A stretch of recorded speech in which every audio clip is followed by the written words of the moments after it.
पिला माने तुम आगे मुझे आज गोटे भल कथा टे कह प्राणी आ उद्भिद प्राणी एवं उद्भिद ये संपर्क में तुम्हें किसी नुआ नुआ कथा निश्चय आज शुणिम। आमे अनेक प्रकार गछ लता को देखीचे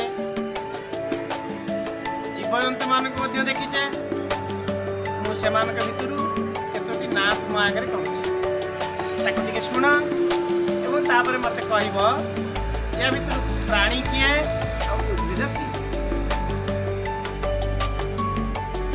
आंब गछ मंदार फूल गछ ठेकुआ हरिण या भितर पिला माने प्राणी किए प्राणी होचंती ठेकुआ और हरिण। उद्भिद किए ना मंदार फूल गछ आंब गछ। तुम्हें माने मध्य तुम गाँव रे तुम विद्यालय पाखरे तुम साई पड़िशा रे विभिन्न स्थान रे देखुथिबो कौन देखुथिबो ना अनेक प्रकार उद्भिद मानकु अनेक प्रकार प्राणी मानकु।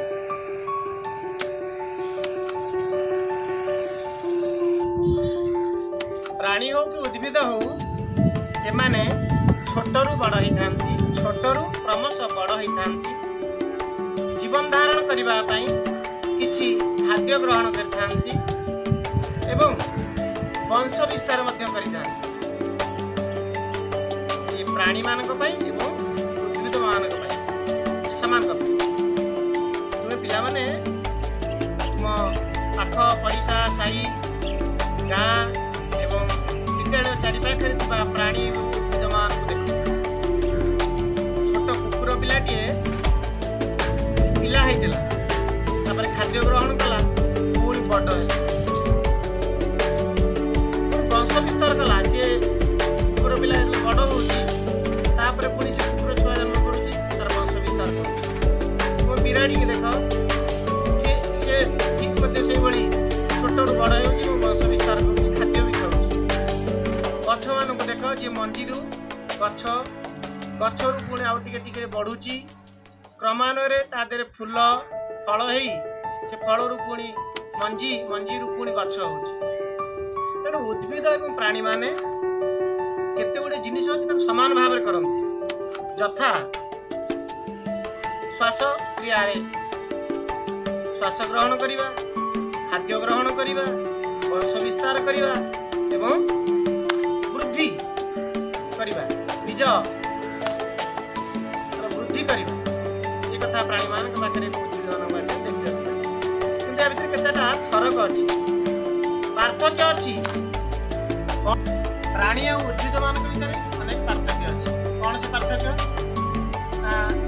गोटे उद्भिद को देखा गोटे प्राणी की देखा पार्थक्यटा कौन अच्छे गोटे प्राणीर गोड़ अच्छी कान अच्छी पाटी अच्छी